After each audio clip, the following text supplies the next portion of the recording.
Donc bonjour à tous. Alors on va discuter des maisons médicales.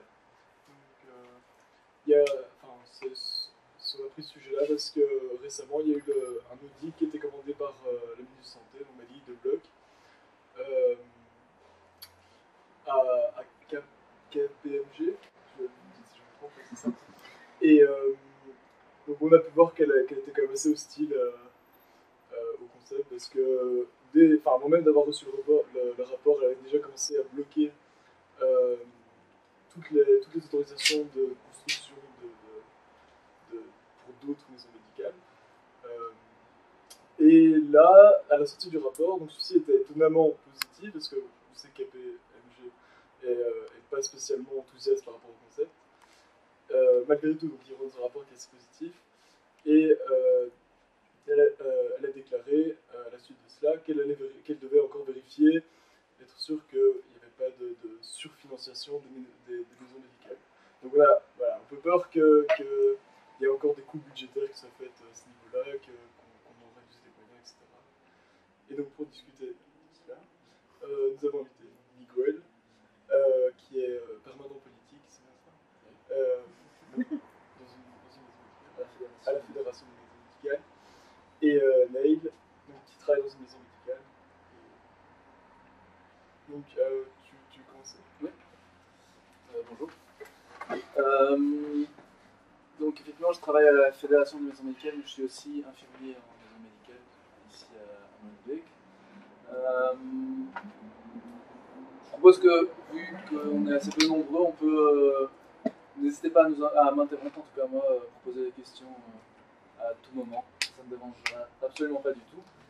Je pensais juste rappeler ou dire brièvement ce que c'est une maison médicale. Je ne sais pas si tout le monde est à l'aise avec ça.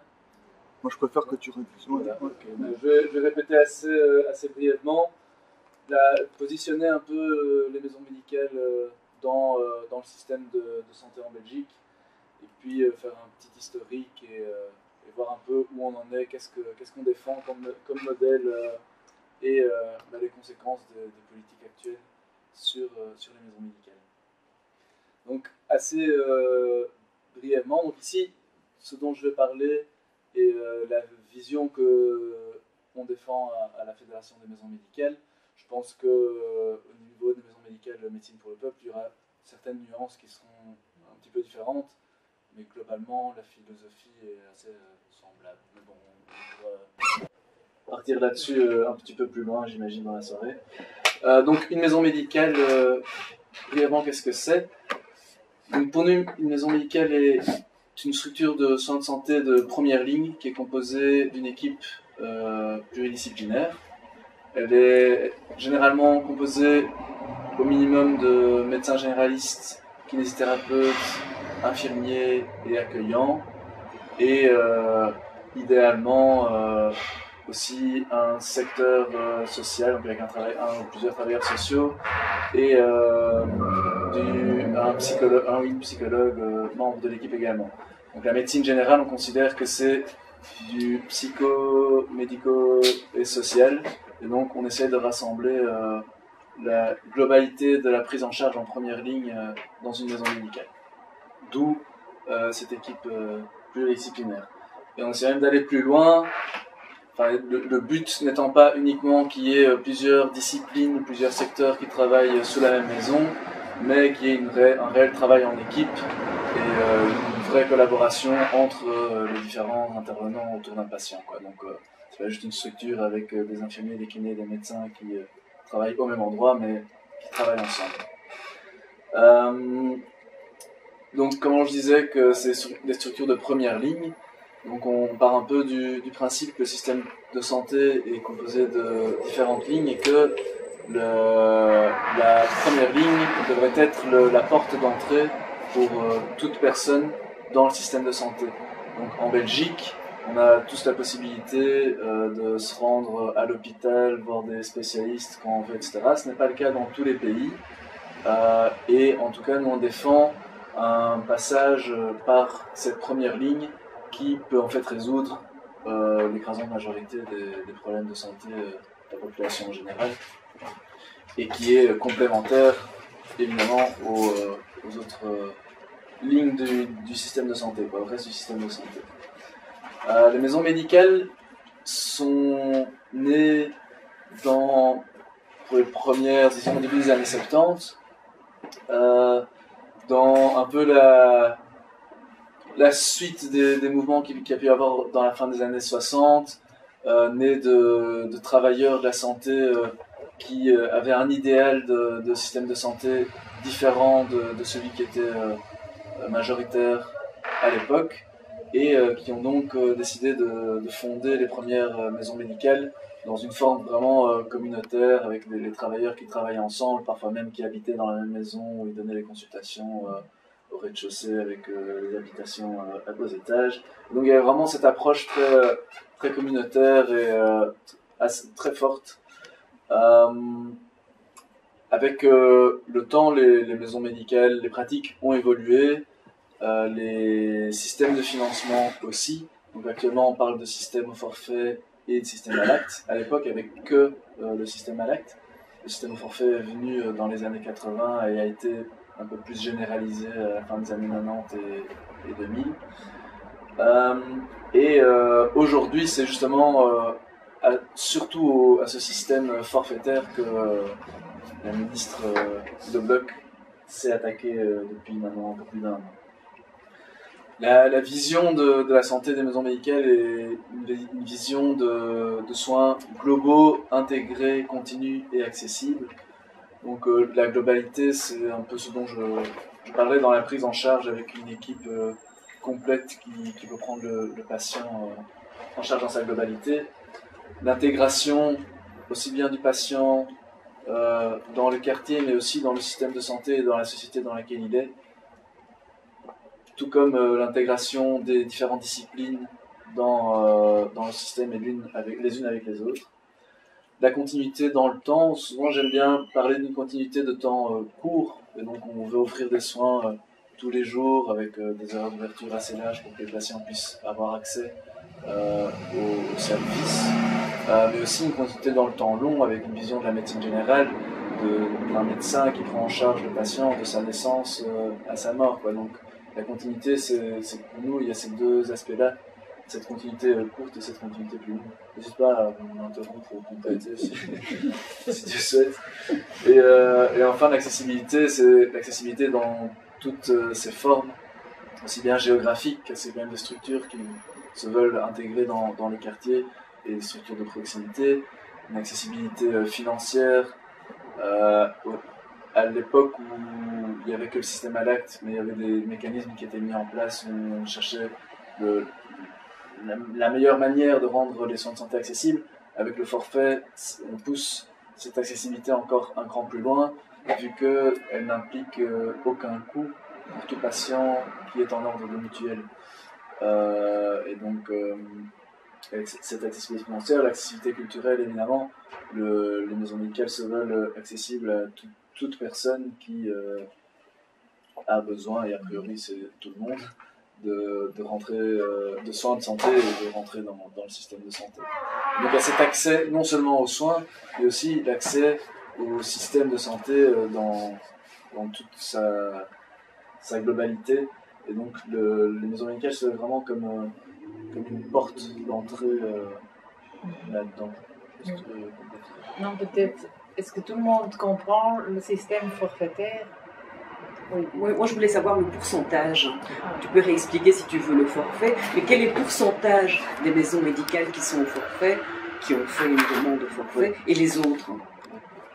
En réexpliquant un petit peu où il forfait, s'il te plaît. En même temps. Ouais. Donc le forfait est un système dont le principe de base est de pousser la solidarité plus loin que les mutuelles, par exemple, en établissant un contrat entre les mutuelles, le patient et la structure de soins. Ce contrat tripartite, qu'est-ce qu'il implique? Il implique pour la mutuelle de payer un forfait mensuel par patient à la structure dans laquelle le patient est inscrit. Ça implique donc pour le patient d'être inscrit dans une maison médicale et d'y aller pour ses soins de médecine générale, kinésithérapie et soins infirmiers. Ce qui signifie aussi que si le patient décide de s'adresser ailleurs, mais il ne sera pas remboursé par sa mutuelle. Et pour la structure de soins, eh bien, de pouvoir offrir évidemment ces soins-là, médecine générale, kiné, infirmier. Le forfait peut être pour les 3 disciplines, mais il peut aussi être uniquement médecine générale, médecin kiné ou médecin infirmier. Donc, les différents mélanges sont possibles. Nous défendons évidemment des maisons médicales avec les trois disciplines pour avoir justement la possibilité de prendre au maximum les patients en charge dans sa globalité, comme je disais un peu plus tôt. Est-ce que c'est clair le système du forfait? Et donc, c'est la moitié des maisons médicales, plus? Et donc, en fait, maison médicale, c'est un terme qui n'est pas protégé. Donc, n'importe quel regroupement de professionnels de la santé peut s'appeler maison médicale. Ce qui signifie que, je sais pas, 3 médecins qui se mettent ensemble peuvent appeler leur structure une maison médicale. Donc, parler de maison médicale, c'est un peu compliqué parce que ça va du tout au tout. Dans notre fédération, il y a entre 110 et 120 maisons médicales et il y a peut-être une quinzaine de maisons médicales à l'acte. Donc c'est quand même une écrasante majorité, c'est clairement un système qu'on essaie de promouvoir. Je sais vous... Tout le monde est au forfait, oui. Voilà. Il y a par ailleurs une cinquantaine, je pense, de structures qui sont au forfait et qui ne sont pas ni médecine pour le peuple, ni dans notre fédération. Et il y a eu récemment l'apparition d'une 3e fédération, la FEPRAFO, qui est la Fédération des pratiques forfaitaires, dont l'objectif de base est le forfait en lui-même. Qu'est-ce que je veux dire par là? Donc quand le forfait a été développé dans les années fin des années 70, années 80, le forfait était un moyen pour arriver à une fin, et il y a certaines dérives ces dernières années de certaines structures où le forfait en fait est une fin lucrative, parce que ça peut l'être. Et donc voilà, pour nous ça c'est clairement des dérives du système forfaitaire actuellement. Qui ne sont pas liés au forfait en lui-même, mais à une mauvaise utilisation des principes du forfait. Donc ça existe aussi. La deuxième question, c'était... Ah oui, le pourcentage.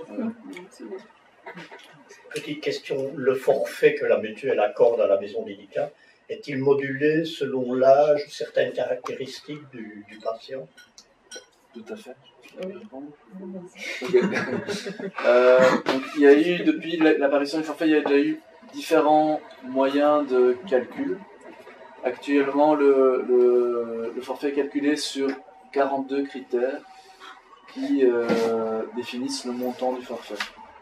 Et donc, en gros, ce qu'on a, c'est pour chaque maison médicale, on a une photo de la patientèle totale et on n'a pas un forfait par patient. Donc, une maison médicale va recevoir le même forfait moyen pour tous les patients en fonction de la composition de la patientèle. Mais d'une maison médicale à l'autre, il peut y avoir une variation du forfait. L'âge est un des critères, mais il y en a 41. Le diabète, maladie chronique, quelques critères. Il y a des critères socio-économiques aussi. Oui. Je vais faire l'avocat du diable par rapport à ce que... Je vous en prie. J'ai lu le rapport KPMG, et un des points qui a été critiqué par rapport concernant les maisons médicales, c'était notamment le point relatif au forfait, qui était selon KPMG, cela coûte environ 391 € le coût d'un patient, oui. Mais les maisons médicales perçoivent environ 455 €. Il y a un excédent énorme que les autres n'ont pas. Comment vous comptez résoudre cela? Où va cet argent? C'était aussi un des arguments qui était mis en avant par Maggie de Bloch pour s'insurger contre le système des maisons médicales. Pour nous, un des problèmes de ce positionnement et du rapport, c'est que c'est un rapport uniquement financier. Alors qu'il y a plein d'aspects à prendre en compte dans le travail des maisons médicales, dans le travail des médecins généralistes, enfin dans le travail de chaque personne dans votre travail. Je ne sais pas ce que vous faites, mais il n'y a pas uniquement l'aspect financier à prendre en compte. Et il y a eu une étude en 2008 faite par le KCE qui a été réactualisé par l'agence intermutualiste, donc c'est l'ensemble des mutuelles qui se mettent ensemble et qui font une étude l'année passée, en parallèle du rapport de KPMG, qui met en avant différents autres facteurs que des facteurs uniquement financiers. Et il apparaît que sur l'ensemble du coût d'un patient pour le système de santé, donc si on prend en compte la première ligne mais aussi la deuxième ligne, le coût d'un patient est moindre dans les systèmes au forfait que dans le système à l'acte. Donc oui, l'excédent dont vous parlez, il est utilisé dans les maisons médicales, il est utilisé pour faire plein de choses différentes, pour assurer cette prise en charge globale, pour pouvoir engager d'autres travailleurs, pas que médecins, kinés, infirmiers, mais justement parfois psychologues, parfois assistants sociaux, parfois accueil, parfois d'autres, pour pouvoir faire des consultations peut-être un peu plus longues, mais qui permettent de faire aussi du travail de prévention, de la sensibilisation. Et donc, cet argent, il est utilisé autrement qu'avec une vision purement financière de, voilà, on prend un patient un quart d'heure, la structure perçoit 20 € alors qu'un médecin, une structure à l'acte perçoit 15. Oui, on peut voir la chose comme ça, mais si on prend les coûts globaux et des critères de qualité tels que le renvoi vers les hôpitaux ou vers des spécialistes, la prescription d'examens complémentaires, la prescription d'antibiotiques, d'antidépresseurs, de somnifères ou autres, on voit que pour tous ces critères-là, les structures au forfait présentent une meilleure qualité. Donc une moindre prescription d'antibiotiques, moindre prescription d'antidépresseurs, etc.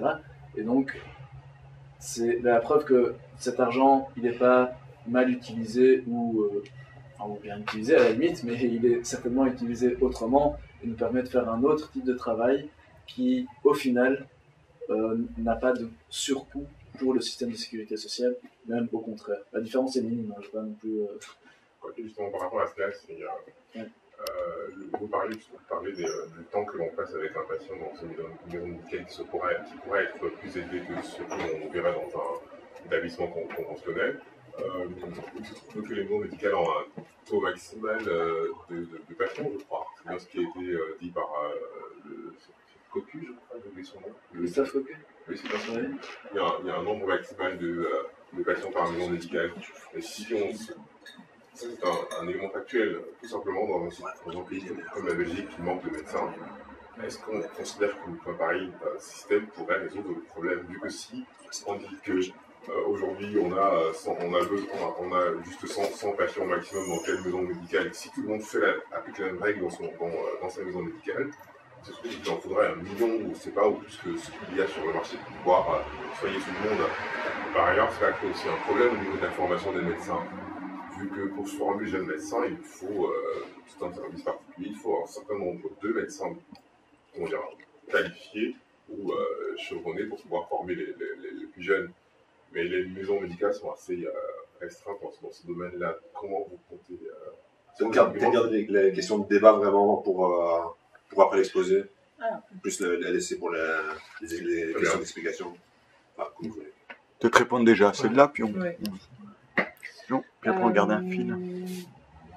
Mais je crois que dans les maisons médicales, la population est beaucoup plus vulnérable dans le sens que c'est surtout des gens qui ont beaucoup plus difficile, qui sont beaucoup plus sujets de la classe défavorisée, merci. Donc le pourcentage dans les maisons médicales, par exemple, je crois c'est de 40 à 60%, or que quand on voit à l'acte, c'est que 19%. Donc là, il y a déjà une différence avec quel public on travaille. Et donc, pour le manque de médecins, je crois que c'est aussi organisé. Et donc, c'est la même ministre de la Santé. Bon, c'est pas elle, mais celle d'avant, mais elle n'est pas contre le numerus clausus, par exemple, pour les étudiants en médecine. Donc, je crois que c'est aussi un peu organisé pour économiser. D'autre part, dans une maison médicale, on a aussi des infirmiers et justement, on partage le travail. Donc, le médecin n'est plus seulement l'acteur de soins de santé. On travaille avec différentes disciplines et, par exemple, dans la prise en charge des patients diabétiques, le rôle d'un infirmier peut prendre beaucoup plus la place que le médecin. Oui, c'est ça. Donc, le fait d'avoir des équipes pluridisciplinaires permet clairement aussi de dégager du temps pour le médecin. Les médecins généralistes passent énormément de temps à faire du travail social, à remplir des papiers, à contacter d'autres structures, les CPS ou autres, pour les patients,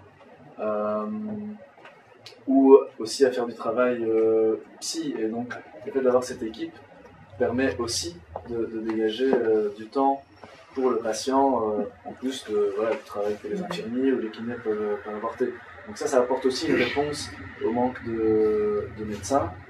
Mais par ailleurs, nous, en tant que fédération, on ne fait pas que défendre notre modèle, mais on défend aussi le fait qu'il y ait plus de place pour médecins, pour la formation de médecins généralistes, qu'on puisse augmenter le nombre de médecins généralistes qui est en diminution constante en Belgique depuis maintenant un moment. Et il faut savoir qu'actuellement, à Bruxelles, plus de 40% des médecins généralistes ont près de 60 ans. Et donc, dans 10 ans, il va y avoir la pénurie en médecins généralistes à Bruxelles va être énorme. Et Bruxelles, c'est pas du tout la région en Belgique la plus mal lotie à ce niveau-là. Et donc, clairement, cette pénurie, elle est déjà là, elle est organisée, volontairement ou non. Enfin, voilà, on peut voilà, chacun se fait son idée. Mais donc, si on ne parle pas en termes financiers, il faut former plus de médecins généralistes. Et donc, pour y faire face, nous, ce qu'on défend, c'est pas que les médecins deviennent plus rentables et voient plus de patients. C'est qu'on forme plus de médecins généralistes pour que les patients soient pris en charge correctement. Donc nous, on défend un système de santé de qualité et pas le plus rentable financièrement possible. Peut-être juste définir première et deuxième ligne. Première ligne, c'est un médecin généraliste, kiné, infirmière, psychologue. Deuxième ligne, c'est plutôt les spécialisations comme interniste, le pédiatre, médecin ORL, ophtalmo, oui, voilà, tout ça. Et puis tu as encore troisième ligne, ça c'est plutôt au niveau universitaire, où c'est vraiment des centres très spécialisés pour une pathologie spécifique. Ouais, donc quand on parle d'échelonnement des soins, c'est vraiment ça, c'est un système où on rentre par la première ligne et à partir du moment où la première ligne n'est plus dans son domaine de compétences, on renvoie vers la deuxième ligne et quand la deuxième ligne ça dépasse ses compétences, on renvoie vers la troisième ligne. Donc c'est vraiment un système qu'on défend, qui est l'échelonnement des soins dans le système de santé en Belgique, qui est actuellement pas une réalité. Donc tout le monde peut se rendre en troisième, deuxième ligne.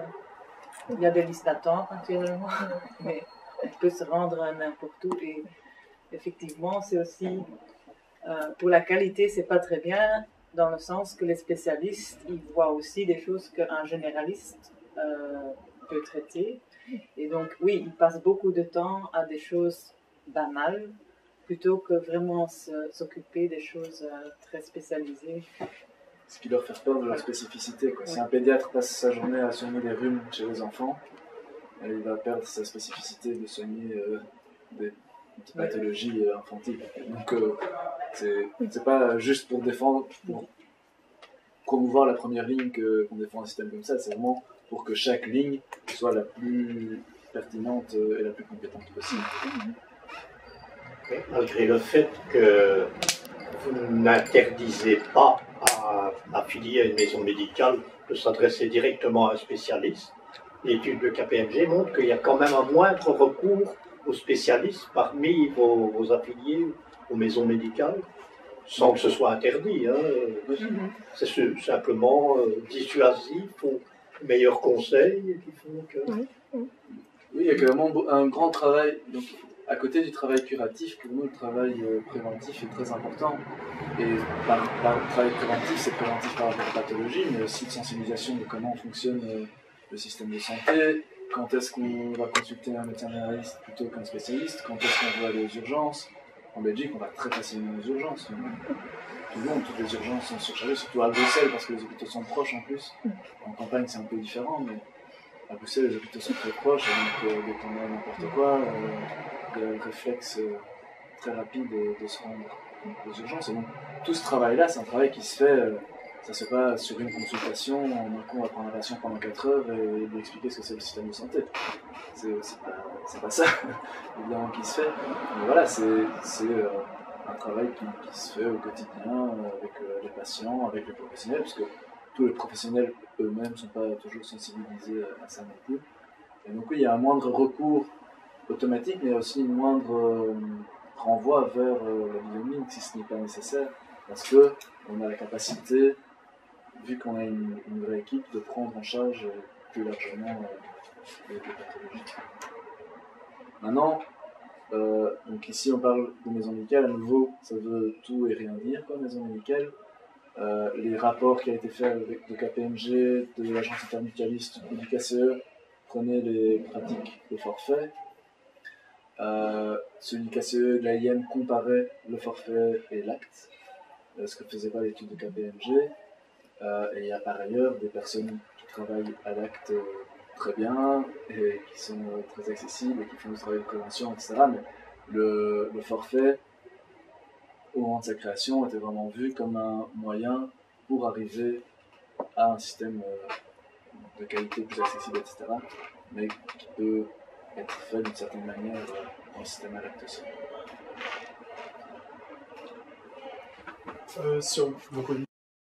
Sur le rapport de KPMG, est-ce que vous pensez qu'il y a un risque pour les maisons médicales à cette publication de rapport par rapport à la position justement de Maggie de Bloch ou un risque pour les maisons médicales,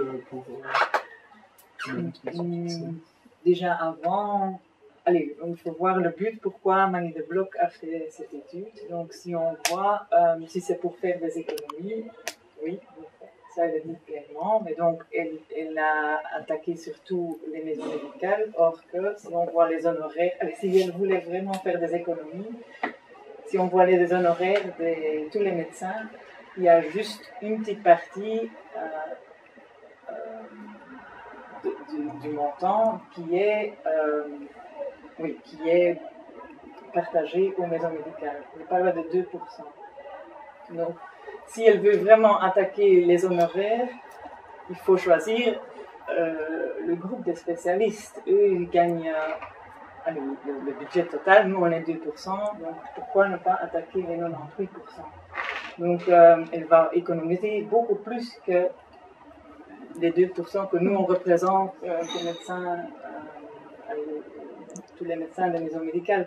Donc, je crois que c'est surtout une décision idéologique, hein, pas seulement économique. Elle dit que c'est économique, mais ça ne va pas rapporter beaucoup. Donc, je crois que c'est surtout idéologiquement qu'elle voulait nous attaquer. Elle avait déjà fait des économies avant.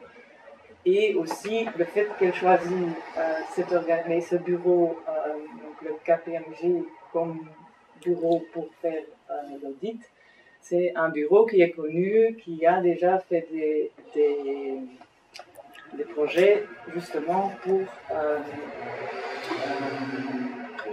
privatiser les soins de santé, privatiser les soins de santé en Angleterre. Et donc,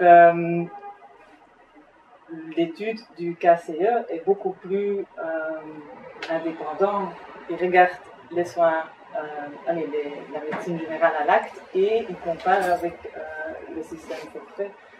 Donc il y a plusieurs éléments dans son audit qui montrent que c'est pas vraiment économiser, mais vraiment aller dans la logique néolibérale et de s'attaquer à la médecine sociale.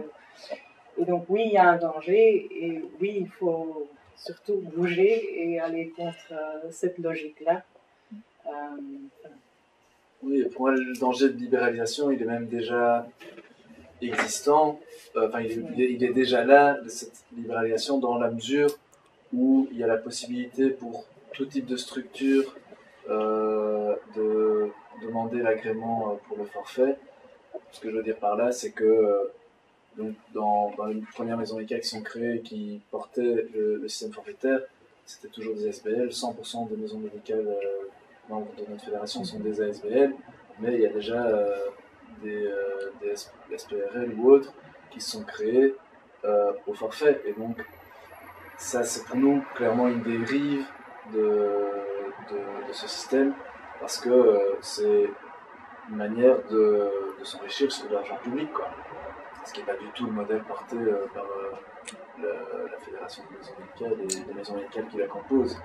Et donc, cette libéralisation, elle existe déjà. Et donc ça, c'est clairement quelque chose contre lequel on essaye de lutter, quoi. Et donc, par exemple, le fait d'être une ASBL soit une condition pour demander l'agrément forfaitaire. C'est quelque chose quand même d'assez basique et simple. Mais alors que Maggie Debloc veut faire des économies dans le secteur, il n'accepte pas du tout ce genre de règles-là, parce qu'elle a une vision très libérale de la médecine, évidemment. Et donc, tout en attaquant le forfait et en faisant un moratoire dessus, etc., elle ne va pas attaquer les structures qui utilisent le forfait de manière un peu déviante, on va dire, et parce que c'est des structures qui ont une vision de la médecine assez proche de la sienne. Donc tout ça est quand même assez contradictoire dans tout ce qui se passe depuis maintenant plus d'un an. Plutôt que de toujours devoir se défendre face à des attaques néolibérales, est-ce que vous ne pourriez pas faire une campagne pour justement avoir des règles qui disent le forfait, c'est seulement pour ceux qui travaillent sous forme juridique d'ASBL et pas pour ceux qui sont dans une logique de profit? Est-ce que ça ne serait pas bien? Vous dites que vous le faites, mais j'avoue que je ne le savais pas. Donc vous ne diffusez pas un peu ce... Alors, on le fait au niveau des structures de pouvoir du forfait à l'INAMI, quoi. Donc on porte ces messages-là à l'INAMI, là où les choses par rapport au forfait se décident. Après, oui, on pourrait faire une campagne publique. C'est du travail et de l'argent et de l'énergie. Et c'est vrai que, voilà, même si là, on a des personnes qui travaillent, enfin, moi je travaille à la fédération, mais on n'a pas non plus un budget pour faire de la politique énorme, et ça demande quand même un gros investissement. Oui, je crois que le problème, ce serait plus chouette de faire une campagne et de vraiment lancer plus de maisons médicales pour les gens. Que, voilà, ça parle beaucoup plus dans toutes les maisons médicales à Bruxelles. Tous les jours, il y a des patients qui passent pour vouloir s'inscrire. Donc nous aussi, on est à un maximum. À Scarbeck, on est 11 maisons médicales au forfait. Et donc oui, il n'y en a qu'une qui inscrit encore. Donc oui, c'est très demandé. Donc je crois qu'on peut... oui, les patients sont enthousiastes et il y a beaucoup de gens qui veulent aussi adhérer à des maisons médicales. Je crois qu'on va surtout pousser là. Et le moratoire est levé maintenant. Le moratoire est levé. Donc il va s'en créer peut-être de nouvelles. Le moratoire est levé à condition quand même que la ministre a mis en place une commission composée de un peu tous les acteurs de la santé de première ligne, dont le but est de donner des recommandations justement pour les nouveaux agréments de futures maisons médicales au forfait. Donc il n'est pas levé sans condition, quoi. Voilà. Qu'est-ce qu'il en va advenir, on le saura, on l'espère, le prochain mois, dans les prochains mois. J'ai deux questions. Quel est l'avis en général des médecins et de l'ordre des médecins? Pardon? Quel est l'avis des médecins Oui. sur ce sujet-là et de l'ordre des médecins? Quel est leur point de vue? Qu'est-ce qu'ils disent? Ils sont pro-Mali de blog ou ceci? Et puis une autre question, pourquoi ne pas laisser justement certaines maisons médicales se former sous forme d'SPRL et CSA pour, comment dire, pour les laisser faire un peu ce que eux veulent, mais si vous voulez être dans le social, restez dans le système des ASBL, vous voyez, oui, pour que eux puissent ne pas casser le système en disant on ne peut pas faire ce qu'on veut ici et ça.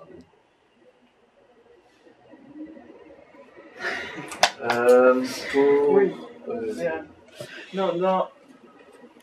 Allez, Médecine pour le peuple, c'est créé justement pour rendre les soins de santé accessibles à tous, gratuits. Donc au début, c'était des soins de médecins gratuits. Et donc le forfait, comme il a déjà expliqué, rentre dans une logique. Et donc c'est pas, je crois, la vision, certainement pas de Médecine pour le peuple, et donc la Fédération des maisons médicales non plus, de justement faire du profit sur les maladies ou sur les gens malades. Donc ça c'est quelque chose qu'on ne défend pas, et donc on le voit dans les autres services comme les OM et les hôpitaux, que oui, il y a beaucoup de bénéfices qui peuvent être faits, mais ce n'est pas une logique ou une vision qu'on défend en tout cas.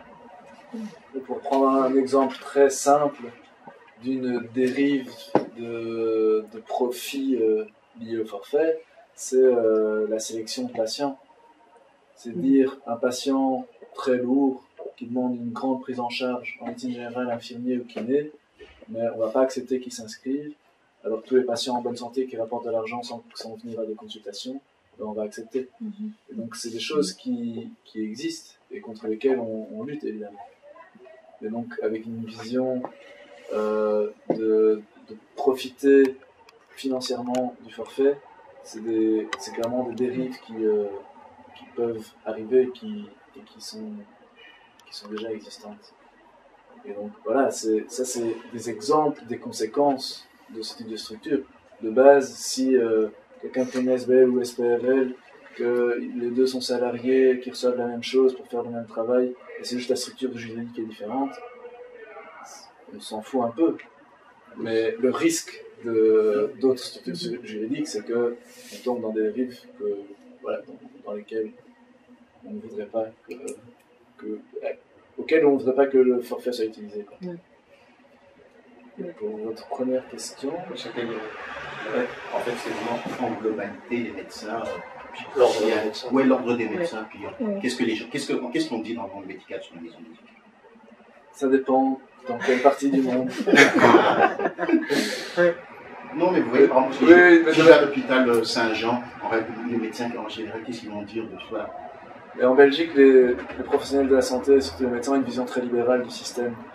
Et donc, ne sont pas très pro-maison médicale de base. Maintenant, on voit que dans les endroits où les maisons médicales se développent, il y a une très bonne entente. Quand les premières maisons médicales sont développées, quand le système au forfait est arrivé, c'était la guerre entre médecins de maison médicale et médecins en solo, à l'acte, médecins classiques qu'on voit de plus, quoi. Actuellement, à Bruxelles, par exemple, il y a un cercle qui reprend tous les médecins généralistes bruxellois, aussi bien à l'acte qu'au forfait, et ça se passe plutôt très bien. Il y a un syndicat de médecins généralistes qui rassemble aussi les deux, qui défend les deux modèles. Nous, on défend, on soutient plus le système au forfait parce que c'est le modèle vers lequel on souhaite aller, mais il est clair que pour nous, les deux modèles doivent exister ensemble et collaborer ensemble. Il n'y a pas question de vouloir liquider un modèle pour nous. Mais chez les médecins généralistes, de manière générale, il y a une vision très libérale. Et si vous prenez l'ordre des médecins, c'est clairement une vision super libérale de la médecine, quoi. Et donc, le syndicat médical généraliste dont je parlais, c'était le GPO. Il existe aussi l'APSIM qui porte un message complètement différent. Il y a beaucoup plus de spécialistes avec une vision beaucoup plus libérale. Et donc, Maggie de Bloch est beaucoup plus proche de ces médecins-là que de médecins de maison médicale. Les hôpitaux publics sont peut-être plus de votre côté que les privés.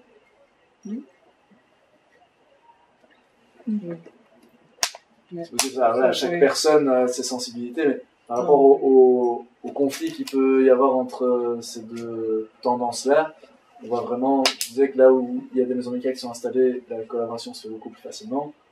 Donc encore aujourd'hui, dans les régions où il y a moins de maisons médicales, voire pas, mais il y a encore les mêmes conflits qu'il y a eu il y a 30 ans à Bruxelles entre généralistes en médecine médicale et généralistes en solo. Et donc, c'est des choses qui existent encore, quoi, avec des procès, etc. Enfin, c'est vraiment la guerre. Donc c'est pas très bien. L'arrivée de structures forfait n'est pas très bien vue là où elles sont pas connues.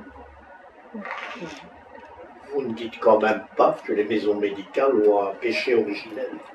Au début des maisons médicales, il y a eu une grève des médecins libéraux pour des revendications corporatistes que j'ai oubliées. Les maisons médicales ont assuré la continuité des soins, ce qui a empêché certaines logiques libérales de s'imposer. Et certains, vous êtes peut-être trop jeunes pour le savoir, et n'ont pas oublié ça et vous en veulent toujours, effectivement, d'avoir empêché une revendication corporatiste libérale. Oui, en effet. J'ai pas voulu aller plus loin dans l'histoire, mais effectivement, ça c'est un épisode assez important. Bon, oui, c'est tout oui, c'était avec Dr. Weinen et tout ça. Oui, c'était une époque, mais c'était très corporatiste, effectivement, pour assurer que les médecins pouvaient continuer à demander des honoraires très augmentés. C'est quelles années, ça? Ça a réussi. 70. Oui. C'est fait finalement. Pardon? Ils ont réussi à avoir ça finalement. Oui. Ça s'appelle monopole. Plus ou moins. Plus ou moins, oui. Mais c'est aussi, oui, non, vas-y. Une des revendications, par exemple, c'était qu'il n'y ait pas de conventionnement, par exemple. Ça n'existe pas. Donc actuellement, il y a des tarifs conventionnés, quoi. Et donc, à un moment où c'était des choses qui se discutaient, eh bien, il y a eu toute une série de médecins qui ont fait grève et qui voulaient faire plier le gouvernement en arrêtant de soigner les patients. Et les médecins de maison médicale sont organisés à une époque où il n'y avait pas de GSM, etc. Enfin, donc c'était beaucoup plus compliqué qu'aujourd'hui de s'organiser. Un très petit nombre de médecins pour briser cette grève. Et donc, effectivement, comme vous le soulignez très justement, ça ne n'a pas plu et c'est des choses qui restent encore aujourd'hui présentes dans la mémoire des plus anciens. Oui, l'ordre des médecins a justement pris la position de défendre cette grève. Et donc, avec Médecine pour le Peuple, on ne paye pas la cotisation à l'ordre des médecins, justement parce qu'ils défendent plutôt une médecine libérale. Ça, non? C'est illégal, non, c'est illégal de ne pas s'inscrire, mais c'est pas illégal de ne pas cotiser. Donc, c'est vrai, on a eu des procès. Moi, j'ai été aussi... j'ai pas pu travailler pendant une semaine, mais c'était pendant mes vacances, donc pas de problème. Mais donc, oui, j'ai été appelée au tribunal pour ne pas payer la cotisation. Et oui, je suis pas... Donc, on est obligé d'adhérer à l'ordre des médecins, mais je suis pas... j'adhère pas des idées de l'ordre des médecins, donc je ne me sens pas obligée éthiquement de donner un franc à l'ordre des médecins. Je voulais aussi revenir sur le système à l'acte et les systèmes forfaits. Avec Médecine pour le Peuple, même en deuxième ligne, on ne défend pas les prestations à l'acte. Parce qu'on voit que effectivement les médecins, plus qu'ils font des actes ou plus qu'ils voient des patients, plus que ça leur rapporte. Et donc le motif des médecins de travailler comme ça, c'est purement financier. Et on le voit parfois dans les spécialisations, comme les pédiatres, qui préfèrent alors voir des otites parce que ça prend 10 minutes et c'est beaucoup plus rentable qu'une allergie compliquée qui prend beaucoup plus de temps. Donc, notre vision à long terme, c'est aussi d'enlever le système à l'acte chez les spécialistes, mais de les garantir un bon salaire d'un prof universitaire et que là, ils auraient aussi beaucoup plus de temps et d'être plus motivés pour des cas un peu plus rares ou plus spécialisés. Voilà. Mais je voulais juste, comme on est quand même deux choses différentes, donc pour un peu voir les différences. Actuellement, les spécialités ou les actes techniques sont financièrement beaucoup plus valorisés que les actes intellectuels, on va dire, dans la médecine spécialisée ou hospitalière ou autre. Et donc ça, c'est clairement aussi un problème. Et donc il y a cette volonté pour ce besoin voilà, c'est tout relatif, mais pour les médecins qui ont plus des actes intellectuels à faire, d'aller vite, et pour les médecins qui font des actes techniques, faire plus d'actes techniques, ce qui est évidemment une dérive qui a un impact très important pour l'ensemble du système de santé et pour l'ensemble du budget de la sécurité sociale. Voilà, parce que pour gagner plus, eh bien, il faut faire plus de radio, il faut faire plus de prise de sang, il faut faire plus d'examens, de n'importe quoi. Enfin, tout, il faut prendre tous les examens qui existent dans un hôpital. Au plus on en fait, au plus ça rapporte. Et ça, c'est clairement un problème pour nous aussi. Vous aviez une question? Je veux juste savoir, quand Madame dit bien les pays, ce serait déjà quelle catégorie de médecins, une ou deux spécialités c'est connu, et c'est quoi bien payé? Parce que, oui, même donner un montant, parce que quand on voit comment certains médecins exagèrent, vous savez, il y en a, c'est, vous connaissez des gynécos, tout ce qui est en chirurgie, la réparatrice et c'est ça. Là, vous restez devant leur cabinet pendant 2 heures, c'est exagéré. Ils prennent des gens 10 minutes, un année, donc les gens, alors eux, vous allez les payer bien comment que eux. Oui. De comparaison, je prends le salaire d'un prof d'université, donc je crois que c'est 10 000. Comment c'est 10 000. Oui, par mois. Ils vont accepter. Ça dépend un peu des universités aussi maintenant, les jours. Ça dépend s'ils sont conventionnels ou non conventionnels, s'ils font les deux. Oui, ça c'est bien sûr, s'ils sont à cabinet, s'ils sont à l'hôpital. Oui. Mais donc là, ce serait 10 000 et ce ne sera plus des suppléments, donc ce sera un montant fixe par mois comme les autres salaires et les employés. Hein. C'est aussi quelque chose qu'on veut garder même dans la maison médicale, c'est de ne pas avoir les salaires des médecins 10 fois plus haut que la secrétaire. Donc on essaie vraiment de rapprocher le plus possible les barèmes, parce qu'on trouve aussi une maison médicale, allez, tout le monde a sa place, une assistante sociale, la secrétaire, la responsable administrative pour le forfait. Donc tout le monde a sa place dans la maison médicale et donc on veut aussi garder l'écart pas trop grand entre les travailleurs. Dans toutes les maisons médicales ou dans médecine pour le peuple? Oui. Oui. C'est clairement écrit dans la charte qu'il y a une volonté que l'écart salarial soit le moindre possible. Pendant longtemps, il n'y avait pas de barème pour les médecins parce que les médecins salariés, c'était un truc inexistant. Donc on a dû un peu inventer.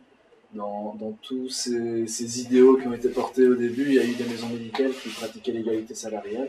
Et il y en a encore, plus beaucoup. Mais ça existait, quoi. Donc un médecin ou un accueillant gagnait la même chose. Actuellement, c'est plus trop le cas. Et maintenant, il y a un système qui est en train de se mettre en place avec notamment une catégorie barémique pour les médecins. Et voilà, qui fait que les salaires sont assez... il n'y a pas d'une exagération nulle part, quoi. Donc ça respecte assez bien nos principes, nos valeurs. Donc je pense que beaucoup de maisons médicales adhéreront ce système-là. Mais je crois que c'est aussi nécessaire pour un peu... Oui. C'est comme la ministre, elle gagne au moins 6 000 € par mois. Elle ne peut pas comprendre quand les gens disent j'ai difficile à payer mes antibiotiques. Donc c'est un peu rentrer aussi dans la réalité, et surtout à Bruxelles où on sait qu'un tiers des Bruxellois vivent sur le seuil de pauvreté. Donc c'est une réalité, et je crois que si on n'est pas dans un peu le même niveau, que ça devient quelque chose d'abstrait.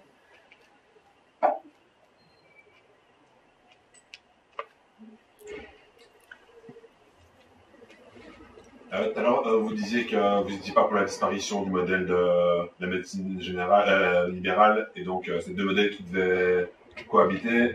Est-ce que c'est parce que c'est pour pas déranger les autres médecins, ou est-ce que vous pensez qu'il y a vraiment des complémentarités entre les deux? Et enfin, je veux dire, est-ce que c'est un modèle, le modèle des maisons médicales, c'est un modèle qu'il faudrait généraliser idéalement, ou bien est-ce que il y a des choses qui pourraient être qui font qu'on a toujours besoin de médecine libérale?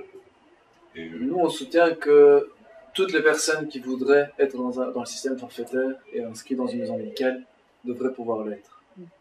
Mais on ne veut pas obliger les gens, les patients, à rentrer dans le système forfaitaire. Maintenant, c'est clairement, on est plus favorable au système forfaitaire pour toutes les raisons qu'on a déjà énoncées, mais on ne défend pas spécialement une obligation pour les patients de rentrer dans le système. Et donc si on défend pas une obligation, il faut qu'il y ait toujours des médecins à l'acte pour répondre aux besoins et aux demandes des patients qui ne veulent pas rentrer dans le système forfaitaire.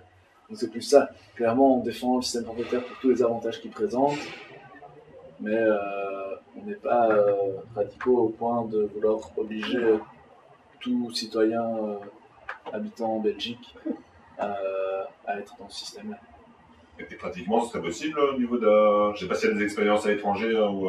C'est ce qui se fait actuellement. Donc actuellement, les deux systèmes coexistent. Ouais. Non, mais justement, que ce soit justement d'augmenter le nombre de personnes au forfait, c'est vraiment qu'une démarche individuelle parce qu'il y a des politiques publiques qui veulent mener pour... Actuellement, il y a beaucoup plus de demandes que d'offres.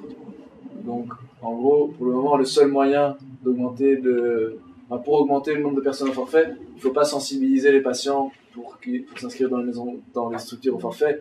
Il faut créer des structures au forfait. Et parce que des patients qui veulent s'inscrire dans les maisons médicales forfait, il y en a plein qui chaque jour vont dans les maisons médicales et qui ne peuvent pas s'inscrire. Donc, nous, on souhaite pouvoir développer le modèle, et pour ça, des histoires, ce qui s'est passé récemment, clairement, ça met un frein au développement du modèle, quoi. Ça donne une mauvaise image. Oui.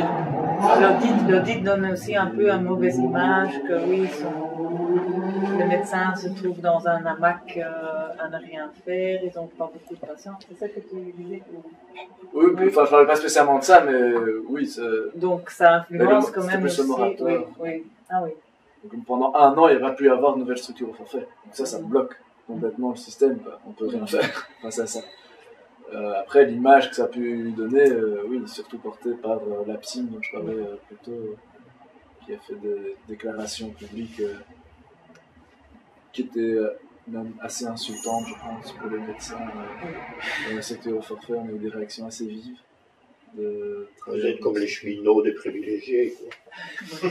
C'est ça, les privilégiés qui ne soignent pas de patients et qui gagnent plein d'argent. C'est pas tout à fait ça. Enfin, il y a une demande, donc il faudrait travailler sur la demande quand même. Donc si sur Bruxelles, il n'y en a qu'une qui est inscrite, ça veut dire que, voilà, on travaille là-dessus.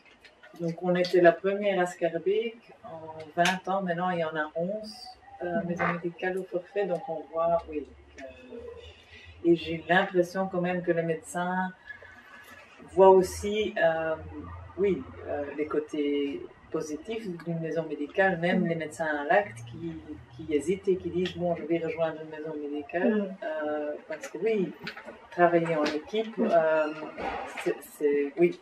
le côté administratif est aussi partagé, le fait de voir aussi beaucoup de femmes maintenant en médecine générale, et donc la combinaison, Complémentarité.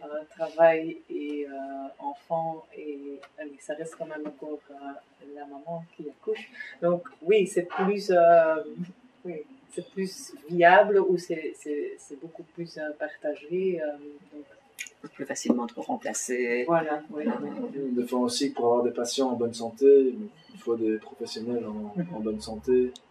Et c'est pour ça, clairement, les structures, enfin, les équipes présentent un avantage assez grand par rapport à un médecin, surtout, enfin, les infirmiers indépendants aussi, qui ont des horaires pas possibles, qui voient des dizaines de patients par jour.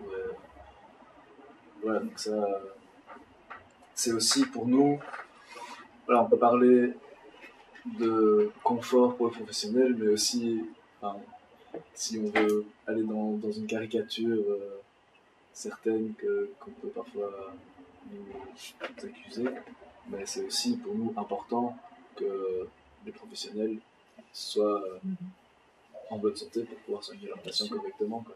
Et pas avoir des médecins ou autres en burn-out comme il y en a plein à force d'avoir des patients toute la journée. Dans les régions en pénurie, on décrit toujours la vie très difficile du médecin généraliste, submergé de patients, qui n'y arrive plus, qui a une vie vraiment très peu confortable. Comment se fait-il qu'il ne se décide pas à se mettre à quelques-uns? Parce qu'effectivement, la structure collective permet de faire des économies d'échelle, d'avoir un secrétariat administratif. La question que je pose, c'est comment il n'y en a pas plus de médecins généralistes qui font le pas de se mettre en...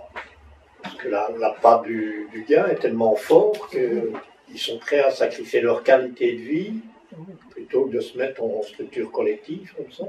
C'est ça qui fait leur qualité, mais aussi leur habitude. Je pense qu'il y a, voilà, il y a certains médecins qui défendent qu'il faut travailler 14 heures par jour pour devenir un bon médecin. Beaucoup dans les spécialités, c'est beaucoup comme ça. On voit des chirurgiens, des assistants, des chirurgiens en formation. Il y a beaucoup de chirurgiens qui ont une vision qu'il faut sacrifier sa vie pour réussir à un jour être un bon chirurgien. Et bon, il y a quand même encore beaucoup de médecins avec cette vision-là. Et qu'il faut avoir 6000 patients pour voir plein de choses différentes, tout le temps, non-stop, pendant 5 minutes chaque patient pour être un bon médecin. Mais c'est une vision complètement différente de la médecine. Donc, c'est essayer de convaincre quelqu'un qui a une vision totalement opposée à celle qu'on défend, que quelque chose est positif pour cette personne. Pas toujours facile, mais ça se développe. À la campagne, dans les régions bien peuplées, on va dire, en Belgique, c'est des systèmes qui se développent aussi. Après, c'est difficile aussi d'attirer les jeunes vers ces régions-là. Non seulement parce que beaucoup veulent rester en ville ou pas loin, mais aussi parce qu'ils savent qu'ils vont se retrouver dans des situations très difficiles, avec plein de patients qui sont en attente d'un médecin généraliste. Dans certaines parties de la Belgique, quand un médecin généraliste jeune arrive, c'est le messie, quoi. C'est bien sauver toute la région, quoi. Il y a vraiment cette vision-là. Voilà, à Bruxelles, on n'est pas du tout confronté à ça, parce qu'il y a quand même des médecins un peu partout, même s'il en manque, il y en a quand même un peu partout. Mais à la campagne, c'est quand même très différent. Donc, je pense que ça fait peur à pas mal de jeunes médecins d'aller s'installer par là. Mais l'installation en équipe est clairement une réponse à ça, surtout pour les jeunes. Et pour les plus anciens, c'est difficile de faire changer la manière de fonctionner. Et au niveau de... Tu disais qu'il y avait assez de demandes dans la population, pour plus de demandes que d'offres. Est-ce qu'au niveau des médecins qui sont prêts à travailler dans les maisons médicales, ça suit aussi? Il faut les crier. Hein. S'il y a assez de jeunes médecins qui veulent aller travailler dans les maisons médicales. Non, dans la plupart que moi je connais, dans les jeunes, il n'y a plus personne qui s'installe solo quelque part. C'est tous soit à deux ou des maisons médicales. Oui, il y a un grand intérêt de la part des jeunes des étudiants en médecine qui vont devenir généralistes, de s'installer en équipe au minimum, ou sinon dans des structures telles que les maisons médicales. Pour les jeunes, c'est clairement le futur de la médecine générale. Est-ce que dans les numerus clausus, il y a des quotas par généraliste et par spécialité, ou bien il y a un numerus clausus pour les études de médecine et puis chacun est libre de choisir sa spécialisation ou non spécialisation? Donc la médecine générale est une spécialisation maintenant. Oui. Et donc, dans les études, la médecine générale, c'était plutôt ce qu'on faisait en dernier. D'abord, on spécialise ou même, voilà, pendant les études, c'était un peu, si on ne trouve pas de place en spécialisation, on va faire la médecine générale. On est en train de changer ça au niveau des universités. Maintenant, les doyens, c'est ça? Décan. Le doyen. Il y a maintenant un médecin généraliste qui est doyen, par exemple, à l'ULB. Donc, on essaye de changer un peu cela. Et pour les spécialisations, il y a toujours des quotas dans le sens, est-ce qu'il y a des places pour former ces spécialistes? Oui. Donc, c'est un peu le but pour avoir sa place. Oui, quand je faisais mes études, moi je ne suis pas médecin, mais il y avait, dans mes amis étudiants en médecine, il y avait des quotas pour chaque spécialisation, sauf pour la médecine générale. C'était vraiment le reste.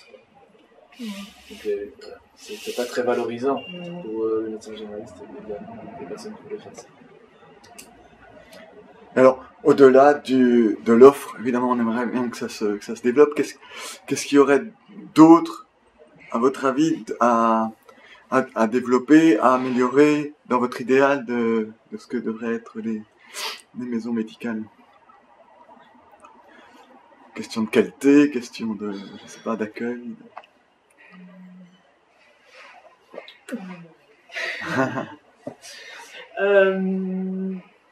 Mais je crois que bon, tu peux toujours améliorer la qualité, mais je crois que la qualité des maisons médicales en général est d'une très bonne qualité. Naturellement, par maison médicale, on peut améliorer les choses. Nous, on le fait au quotidien, de voir un peu dans la maison médicale qu'est-ce qu'on peut faire en plus. Par exemple, la prise en charge des diabétiques ou les patients autres chroniques. Pour moi, le système, je crois que c'est vraiment le meilleur moyen pour offrir une santé, des soins de santé de qualité et gratuits en première ligne. Donc, je crois qu'il faut surtout étendre le système. Chez nous, c'est vrai qu'on a une spécificité avec les autres maisons médicales, c'est qu'on veut que nos maisons médicales soient aussi des centres d'action. Ça veut dire, chaque maison médicale, la médecine pour le peuple, est aussi un centre d'action. Ça veut dire qu'on est lié avec le Parti Travail de Belgique. Il y a une collaboration dans cela.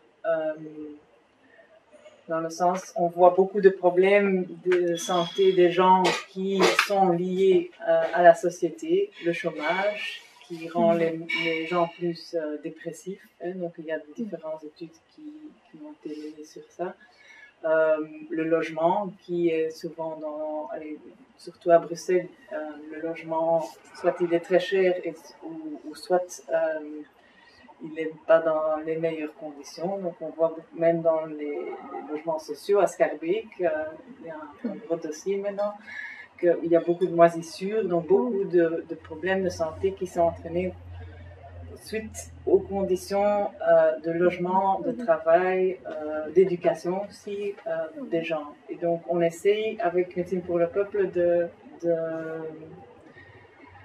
de trouver aussi, d'expliquer aux gens que oui, ils ne sont pas tout seuls chômeurs, et d'essayer aussi de donner des atouts et de rendre plus grande leur confiance pour dire ok, je ne suis pas seule, et aussi je peux peut-être changer les choses. Ça peut être, bon, maintenant je parle de Schaerbeek, oui, on a rassemblé tous les gens qu'on avait dans la maison médicale qui sont aussi logés dans des appartements sociaux et on a fait une action, on a fait une interpellation à la commune pour dire prenez vos responsabilités parce qu'il y a eu un incendie dans un appartement social. Et donc il y a une femme qui était enceinte et qui a dû sauter. Bon, elle n'a pas survécu. Les enfants sont fort brûlés. Donc c'est une responsabilité de la commune où il n'y a pas de chauffage. C'est un appartement social. La toilette est encore sur la terrasse dehors. Donc c'est des conditions qu'on dit en 2018. Et on sait qu'il y a beaucoup d'argent en Belgique. Voilà. C'est inacceptable, donc on essaie aussi de travailler, de faire des actions ensemble pour aussi, vraiment augmenter le pouvoir ou la confiance et le pouvoir de changer les choses ensemble avec les patients. Maggie a augmenté beaucoup de prix de médicaments, mais oui, on a organisé un shopping day en Hollande, aux Pays-Bas, parce que là, les médicaments sont beaucoup moins chers. Donc, le paracétamol, on trouve une boîte à 1 euro, par exemple. Comment ça se fait? C'est pas un pays socialiste ou c'est pas... donc, voilà, c'est pour prouver aussi que notre ministre, elle fait aussi des choix néolibéraux et que, voilà, on doit lutter contre et c'est aussi pour donner de l'espoir et de montrer, si on se bat un peu ensemble, qu'on peut faire changer les choses. Nous souhaitons aussi, évidemment, agir sur les déterminants non médicaux de la santé. Donc ça, c'est vraiment une vision qu'on partage. Par contre, je pense que là, c'est un des trucs qui nous diffère peut-être le plus dans notre vision de la maison médicale idéale, c'est ce lien avec une structure supérieure qui, pour nous, ne devrait pas exister. Nous, on souhaite vraiment que la maison médicale soit indépendante à tout niveau, y compris politiquement. On se défend comme un mouvement pluraliste au niveau politique, plutôt pluraliste de gauche, mais sans lien partisan et avec des maisons médicales qui sont tout à fait indépendantes dans leur vision du modèle qu'elles veulent soutenir, de manière de pratiquer la médecine et dans leur vision politique. Donc je pense qu'entre nos deux mouvements, c'est sans doute ce qui fait le plus divergence, c'est le lien avec un parti d'un côté et la volonté de ne pas de pluralisme politique de l'autre. C'est sans doute la grosse différence entre nous. Et jouer aussi l'avocat du diable, ça vous est reproché d'avoir une vision de la santé qui sort du monde médical, de dire il y a des déterminants sociétaux et d'agir là-dessus. Et donc, pour certains, vous faites de la politique et ça c'est très mal. Pour moi, il y a deux choses dans ce que vous dites. Il y a d'un côté le lien avec le parti qui est reproché. Par contre, le fait d'agir sur les déterminants médicaux de la santé, ça ne nous est pas... Mais c'est plus facile d'attaquer Médecine pour le peuple de ce côté-là que la Fédération des maisons médicales, parce qu'effectivement, il y a un lien organique avec un parti, et donc je vous donne l'occasion de défendre votre vision, à la limite. Donc oui, il y a un lien, donc on a créé...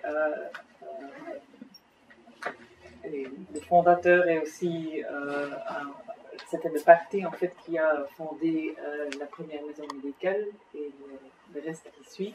Et donc, pour nous, oui, le lien est très naturel dans le sens que quand moi je vois tous les jours les problèmes que la société donne à mes patients, je suis presque obligée de réagir politiquement. Parce que j'ai pas une pilule contre le chômage ou j'ai pas le traitement pour avoir un bon logement ou de sortir de la pauvreté. C'est un système qui organise et c'est surtout ça qu'il faut combattre et surtout combattre ceux qui organisent la misère des gens. Donc pour nous, oui, c'est d'avoir accès aux soins de santé, mais aussi d'avoir une société qui est en bonne santé. Et donc, oui, de plus en plus, on voit les inégalités dans le monde entier, et donc aussi à Bruxelles. Donc ça devient un écart. Oui. Vouloir soigner les conséquences d'un problème beaucoup plus large, c'est comme essuyer l'eau du bain qui coule sans fermer le robinet, quoi. Et donc, ça sert à rien. Dans cette perspective-là, des alliés ne sont-ils pas les CPAS qui sont confrontés aussi à la misère et au fait que beaucoup de leurs affiliés, enfin de leurs, je ne dis pas patients, mais personnes aidées, ne savent plus soigner par un manque de moyens financiers. Et je sais que certains CPAS, effectivement, travaillent avec les maisons médicales parce que parfois c'est la seule manière pour vous de se faire soigner quand on n'a plus de sous. Mais donc à Scarbeck, on a un lien très fort. Il y a aussi la coordination sociale où tous les maisons médicales sont représentées et aussi les CPAS. Mais il reste aussi avec les budgets qu'ils reçoivent. Donc oui. Et les personnes qui n'émargent pas au CPAS, voilà, est-ce qu'elles peuvent venir chez vous déjà? Chez nous, oui, donc on a, comme je dis, on a dans la coordination sociale, on a des sans-papiers qui sont un peu divisés par secteur de Scarbeck. Donc on s'est mis d'accord pour ne pas que 2-3 maisons médicales reçoivent tous les sans-papiers, mais de partager selon où les sans-papiers habitent un peu tout leur chemin. Mais les personnes qui reçoivent l'aide médicale urgente peuvent aller chez un médecin privé, ils seront remboursés. Oui. Dans les faits, on voit que la proportion est beaucoup plus grande dans les maisons médicales que chez les médecins. Oui, parce que parfois même être remboursé après, c'est pas évident. Je pense que l'argument qui vous est fait concernant une vision politique de la médecine est plus ou moins là-dessus, à mon sens, tout est politique. Que l'on fasse des maisons médicales ou que l'on fasse de la médecine libérale, à mon sens, ça reste politique. C'est une vision du monde que l'on met en avant. Les médecins libéraux de la médecine, ils font du libéralisme quand ils veulent que l'on puisse élargir les honoraires, pouvoir les supprimer. C'est une vision simplement mercantile. Il n'y a pas de drame, à mon sens, à s'afficher comme étant totalement politisé dans un tel débat. D'autant plus qu'il s'agit de la vie des gens simplement, et c'est important. Il faut à tout prix qu'il y ait une vision politique derrière cela pour pouvoir mener le combat qui conviendrait en la matière. Simplement par rapport à ça, on ne voit pas le problème avec cela. Oui, nous ne prétendons pas du tout apolitique, juste pas partisan. Enfin, il faut vraiment faire la différence. Souvent, il y a un mélange qui est fait entre le politique et les partis politiques. Donc nous, on fait vraiment la distinction entre les deux, et donc on fait du travail politique. D'ailleurs, je suis permanent politique à la fédération, c'est pas pour rien qu'elle se termine. Mais voilà, on veut vraiment faire la différence avec... c'est lié avec un parti pluraliste. Hein. Voilà, c'est juste la différence entre les deux, mais on fait tous les deux de la politique. C'est activement de manière différente. Être ici, ça fait de la politique. Non, tout à fait, n'est-ce pas? Elle, clairement, elle dit ce qu'elle veut. L'APSIM fait de la politique très fort. Et concrètement, qu'est-ce qui pourrait poser problème dans ce lien organique avec le parti, justement, par rapport à la vision que tu défendais de faire de la politique, mais pas dans le sein pas en lien avec le parti? Qu'est-ce qui pose problème d'après? Nous, on soutient vraiment un mouvement pluraliste, pas seulement pour ne pas avoir de lien, ce n'est pas pour ne pas avoir un lien avec un parti, parce qu'on a des liens multiples avec les partis. Au sein du mouvement, des maisons médicales, de la Fédé ou autre, il y a des personnes qui sont membres de différents partis. Mais on soutient ce pluralisme pour aussi continuer à alimenter ce débat venant de différentes de personnes qui ont différents avis sur les questions. Et pour nous, c'est comme ça qu'on construit notre projet politique. Et ce n'est pas en ayant un lien avec un parti qui a une ligne politique très définie qu'on peut porter au niveau des maisons médicales. Donc pour nous, ce pluralisme, il est important. Il est important que les gens qui aient cette culture du débat qui soit présente avec des personnes de différentes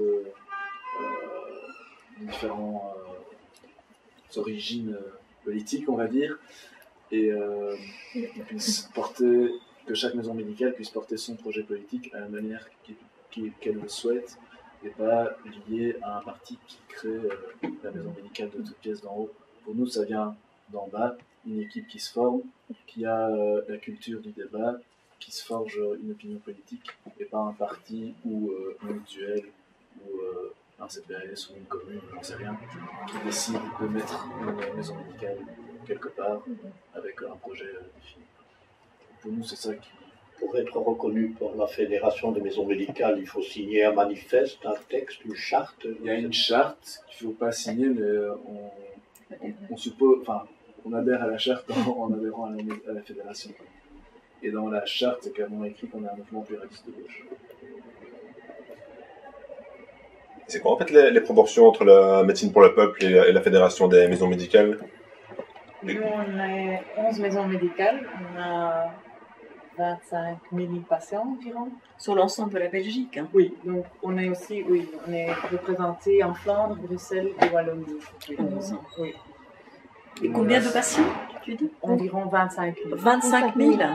Et vous alors? Nous, on a 112, entre 110 et 120 maisons médicales, et on peut compter en moyenne 2000-2500 par patients, donc c'est 250 000 patients, je pense.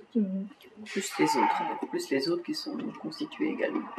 Il y a la moitié qui sont à Bruxelles et la moitié en Wallonie, et il y a on a un penchant flamand, la VOEGC, desquels sont membres des maisons médicales flamandes, qui sont assez proches philosophiquement de nous. Ils sont aussi nombreux? Non, mais en Flandre, le système il est assez différent. Bon, déjà, il est beaucoup moins étendu, mais c'est aussi en général des structures avec plus de patients par structure, des équipes plus importantes. Donc c'est un système qui est quand même un peu différent de celui qui compose la plupart de nos maisons médicales. Donc à Bruxelles, on représente quand même plus ou moins 10% des patients. En Wallonie, c'est peut-être 3%, quelque chose comme ça. C'est carrément un modèle qui se développe. Au plus il y en a, au plus ça se développe et au plus c'est facile de développer. Donc il y a des centres comme ça à Liège, j'en ai beaucoup aussi, à Charleroi, quelques-unes. Oui, l'avantage d'être qu'on a une même vision, c'est aussi la force un peu de pouvoir faire des combats à plus large échelle, dans le sens que si on a récolté les pétitions il y a quelques années pour les médicaments moins chers, donc le modèle Kiwi. Donc oui, on a des pétitions beaucoup plus larges et le lien avec le parti est alors que oui, on peut mettre en place une proposition de loi qui a été introduite l'année passée pour instaurer un modèle Kiwi, donc remboursement des médicaments le moins cher pour la qualité la plus haute et qu'on fait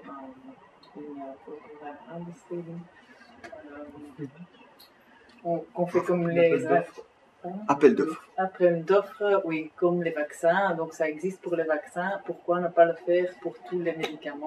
Et comme ça, on peut faire baisser les prix des médicaments. Donc voilà, ça c'est le lien un peu en concret, comment le parti peut soutenir le combat de médecine pour le peuple et médecine pour le peuple, le combat, oui, un peu vice-versa.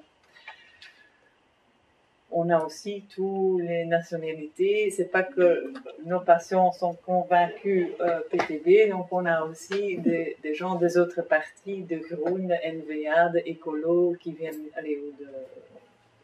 qui sont patients chez nous, donc c'est pas qu'on est qu'on est... On peut être affilié.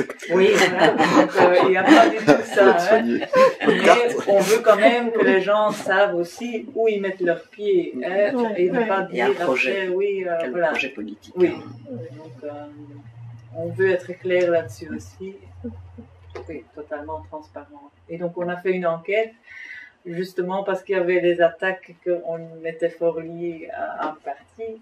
Mais donc, on a fait une enquête dans la salle d'attente et donc 89% à Deurne étaient au courant que c'était le PTB qui... oui, voilà, pour non plus dire qu'on fait ça en cachette, on veut totalement être clair là-dessus où les gens vont. Nous, on se demandait ce qui posait un peu problème pour nous. Donc, il y a, du côté des maisons médicales, il y a ce dont j'ai parlé. Et pour moi, du côté aussi, pour nous, du côté des partis aussi, on ne veut pas que les partis récupèrent un peu politiquement les bienfaits du travail des maisons médicales, quoi. Et dans la communication publique, c'est clairement dans la communication du PTB, il y a cette défense du travail fait par les maisons médicales. Et pour nous, dans certains cas, c'est un peu une utilisation abusive du travail fait par 150 maisons médicales en Belgique, dont 10 appartiennent au PTB. Donc, ça nous pose aussi question. Et donc, l'utilisation du label maison médicale par un parti politique, c'est pas quelque chose auquel nous on adhère. Et au niveau des autres partis, justement, tu disais que vous aviez individuellement des liens avec des autres partis. Qu'est-ce qu'ils pensent du modèle et est-ce qu'ils comptent aussi comme des alliés Disons que les partis de gauche sont plutôt des alliés et les partis de droite moins. Encore faut-il qu'ils portent des projets et qu'ils se mettent ensemble pour les Oui, c'est ça. Après, voilà, la force d'avoir un modèle unique lié à un parti permet ce dont tu parlais. Nous, nos leviers, ils manquent plus d'étapes, quoi, évidemment, vu qu'on n'est pas dedans directement. Et on n'a pas un projet unique défini. C'est vrai que c'est une fierté aussi du parti. Donc, ça a commencé à Anvers où un médecin a commencé à soigner les gens gratuitement. Et donc, il y a eu tout un combat. Voilà, on voulait le mettre en tôle, on voulait le mettre en psychiatrie. Donc, c'était quand même un combat. Et donc, je crois que pour nous, cette vision offrir aussi des soins de santé gratuits, accessibles à tous, que c'est un droit aussi pour tout le monde. C'est aussi un peu mettre en œuvre, en pratique, même s'il y a beaucoup d'autres qui le font aussi, mais c'est vraiment aussi de montrer qu'en fait c'est possible, qu'on peut avoir une très bonne qualité de médecine ou de soins de santé qui est gratuit et que c'est un peu montrer que oui, c'est possible dans un monde capitaliste où il y a un Trump et un donc oui, c'est un peu mettre en œuvre pour quelle société on se bat avec le Parti Travail de Belgique, si je me fais bien comprendre. Et donc oui, c'est un très bon exemple naturellement et je ne sais pas le dire autrement. Oh, mais vous êtes modèle. Et naturellement, oui, je comprends aussi l'attaque de dire oui, on influence les patients avec nos activités et même avec ce qu'on dit. Hein? Non, mais c'est pas vous. Mais donc la presse de droite alors, ou Marie de Bloch. Mais bon, Marie de Bloch, elle envoie aussi ses lettres aux patients pour voter pour elle, ça je sais aussi. Donc c'est pas qu'elle ne fait pas la publicité non plus. Donc à Mertem, on peut les savoir... mutuelles le font, hein. Les mutuelles font partie de piliers, donc mais le font aussi. La différence, je crois, et ça je suis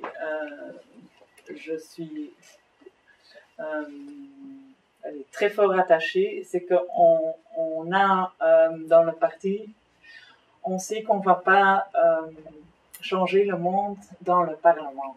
Ça veut dire quoi? Qu'on devra se bouger ensemble avec les patients, avec les gens, aller dans la rue, manifester, se battre pour avoir nos droits, dans le sens que toutes les choses qui ont été acquises, le droit de vote des femmes, les 8 heures de travail, le droit de congés payés, c'est toutes des choses qu'on a acquis en se bougeant. Et c'est pas un parlementaire qui a dit « Et maintenant, est-ce que ce serait pas intéressant de donner du congé payé aux travailleurs ?» Donc je crois que, et ça c'est un peu ce qu'on veut faire vivre avec le parti, que c'est pas avec Raoul Ledebouw qui va un peu parler au Parlement et crier sur Maggie de Bock. C'est pas comme ça qu'on va pouvoir changer, c'est vraiment quand les gens se bougent en rue et qu'on montre on n'est pas d'accord et jusque-là, mais pas plus loin. Voilà. Donc, et c'est ça que je trouve dans la reproche qu'on est... qu'on influence les gens. Oui, on influence les gens. Et je suis fière de l'influencer parce que à la télé ou les autres partis politiques, ils influencent aussi, mais ils ont une porte-parole à la télé, dans les journaux très grande. Le parti Belgique, le Parti Travail de Belgique a maintenant un peu gagné plus ses espaces, mais donc voilà, c'est quand même longtemps qu'on existe et c'est maintenant qu'on voit un peu qu'on peut passer. Et donc je crois que c'est quand même une autre chose de dire, voilà, on est lié à un parti, oui, mais un parti qui veut se bouger avec les gens et pas récolter les voix, et dans 6 ans, on se revoit peut-être. Donc, c'est pas comme ça qu'on fonctionne et qu'on veut fonctionner, parce que si on va faire comme ça, dans 2 ans, on peut... Allez, c'est fini avec les partis. Donc, je crois qu'il faut, oui, créer un mouvement des gens et surtout bouger comme ça. Voilà, pour revendiquer des choses à que les gens ont droit. Dans votre conception de la médecine, oui. Est-ce que d'autres alliés que la CPAS ne sont pas les collectifs de citoyens qui de plus en plus s'organisent pour se gérer de manière autonome, même indépendante, pas totalement indépendante, mais avec une certaine distance des professionnels de la santé? Je me souviens qu'il y a quelques années, il y avait beaucoup de groupes d'entraide, de self-help, des gens qui ont la même pathologie et qui se donnent des conseils, échangent, vivent ensemble. Ça existe aussi, c'est plutôt soutenu par les communautés, parce que c'est de la prévention santé plutôt que du curatif. Est-ce que vous avez des alliances et des liens pour développer ça qui est aussi une vision communautaire et collective de la santé, qui ne sont pas des individus qui payent des gens pour les soigner? Non, donc, dans notre maison médicale, par exemple, on a un groupe, surtout fibromyalgie. Donc, les patients qui qui se sont mis ensemble, bon, avec parfois un médecin, parfois une infirmière. Oui, donc on fait ça en pratique. Et on essaye aussi parce que, par exemple, ils ont enlevé toute la kinésithérapie, les remboursements de kinésithérapie, remboursement augmenté de la kinésithérapie chez les fibromyalgiques. Et donc, on a fait aussi un peu une lutte, justement, pour défendre leurs droits et d'essayer d'intervenir au Parlement de ce droit. Donc, on essaye aussi de travailler comme ça. Ça peut être beaucoup plus... Oui, c'est intéressant que vous disiez ça, parce que récemment, il y a 2 ans, je pense, il y a une maison médicale qui s'est créée à Olieu-Saint-Lambert, qui émanait d'un groupe de citoyens qui n'étaient pas des professionnels de la santé et qui ont voulu développer cette offre-là dans leur quartier et qui ont fait une série de démarches. Et donc, du coup, le projet s'est construit sur un temps assez long. Mais donc, c'est vraiment un projet qui est né de volonté de citoyens de créer une maison médicale dans leur quartier, quoi. Donc ça existe, c'est très sporadique, mais ça existe. Mais sinon, moi j'ai quand même l'impression que dans le développement des maisons médicales, c'est souvent ce type d'initiative qui se crée, même si c'est plutôt des professionnels de la santé.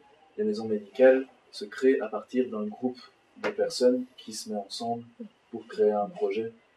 Et en tout cas, dans la plupart des maisons médicales de notre fédération, c'est comme ça qu'elles se créent, quoi. Donc c'est des professionnels de la santé qui se mettent ensemble et qui décident de créer un projet à un endroit où il y en a besoin. Et donc, pour moi, ça reste quand même des initiatives citoyennes, même si ça peut être vu a posteriori, une fois qu'elles sont institutionnalisées, membres d'une fédération, etc. On peut avoir l'impression que c'était comme si ça faisait depuis toujours, que c'est la fédération qui avait créé la maison médicale.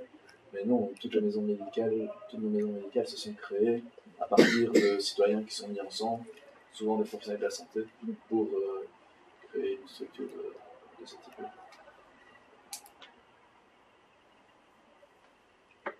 Et puis, dans les maisons médicales, il y a quand même une volonté qui est des groupes de patients qui se forment soit sur des thématiques spécifiques, soit pour aussi influencer le projet de la maison médicale en elle-même. Il y a des maisons médicales qui ont des patients dans leur assemblée générale, voire dans les conseils d'administration. Donc il y a quand même une volonté d'inclusion des patients dans les processus de décision de certaines maisons médicales. C'est une partie de l'argent supplémentaire dont tu parlais qui peut être utilisé à ces groupes internes aux maisons médicales de patients qui s'organisent. Je suppose que ça prend du temps, donc ça coûte de l'argent aussi, tout ça. Ça peut. Après, il y a aussi des financements pour la santé communautaire, par exemple. Et ça, c'est le financement des régions. Donc la région Wallonne en Wallonie et la COCOF à Bruxelles qui peuvent aussi servir à ce type de projet. Voilà, ça peut être réparti de différentes manières, mais en tout cas, on est financé aussi pour faire de la santé communautaire au niveau des régions.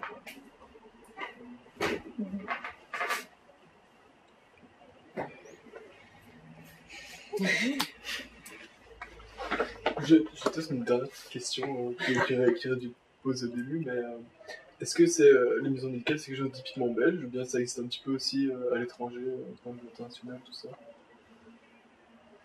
L'URSS. C'est là, c'est là. Ça existe. Le modèle tel qu'il existe en Belgique n'est pas, pas commun. Quoi. À Cuba, il n'y a pas... Et donc, mais Cuba, c'est vraiment, instauré dans... Allez, c'est partout. C'est l'État. C'est l'État. Au Portugal aussi, par exemple, tu as aussi des centres de saúde qui ont des médecins et des infirmières, des kinés et tout ça. Mais donc, c'est aussi l'État qui finance tout ça. Et à côté, tu as aussi le système privé. Ça, tu n'as pas à Cuba. Mais bon, c'est au forfait alors? Ce forfait, oui. Donc, les gens sont inscrits dans un centre et donc là, ils ne payent rien. Oui. Et ça c'est Portugal ou ça? Mais donc, ils n'ont pas assez de centres, c'est un peu la même chose. Et donc, le but serait que, oui, ce serait partout. Mais comme il y a la concurrence avec le privé, oui.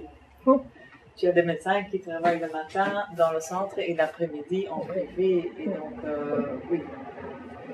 Justement, ne craignez-vous pas, comme le modèle anglais, qui est peu à peu une médecine duale qui se met en place, avec des soins gratuits au forfait ou public pour les uns, et une médecine privée beaucoup plus chère pour les riches? C'est pas une crainte que vous avez, parce que le projet est beau, mais il reste minoritaire, et politiquement aussi il est minoritaire dans notre société. Donc, est-ce qu'on ne va pas plutôt vers une médecine à deux vitesses? C'est le modèle idéal. Au niveau politique, il y a certaines personnes dans certains partis qui défendent que les maisons médicales au forfait devraient s'adresser aux personnes défavorisées. Et c'est clairement quelque chose que nous on défend pas. Nous, on défend clairement qu'il y ait une mixité sociale dans les structures. Et on se bat pour ça, chaque personne qui nous dit le contraire. Et donc, le risque existe, parce que c'est évoqué de faire ça. Et donc ça, c'est clairement quelque chose contre lequel on se bat. Clairement, on soigne plus de patients défavorisés que la moyenne en Belgique, mais très certainement qu'on ne souhaite pas que ce soit un système discriminant.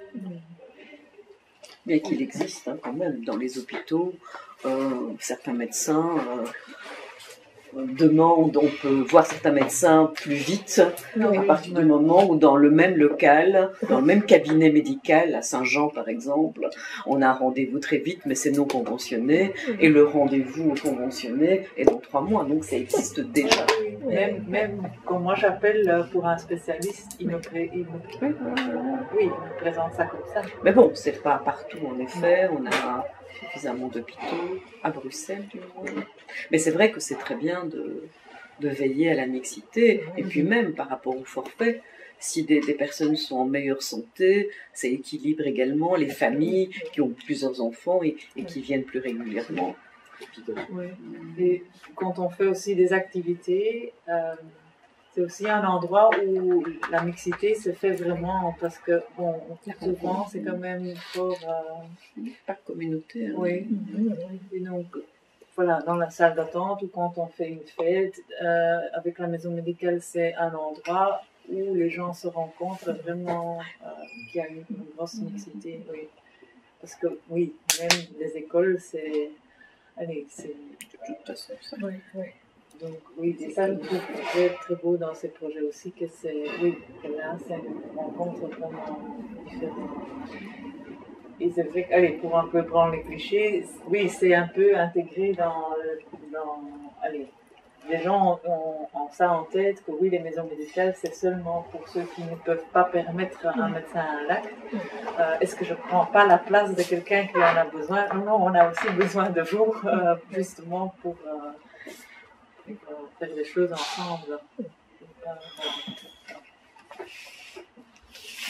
Est-ce qu'il y a encore une question? On peut s'arrêter là. Ok. Très bien. Merci beaucoup. Merci.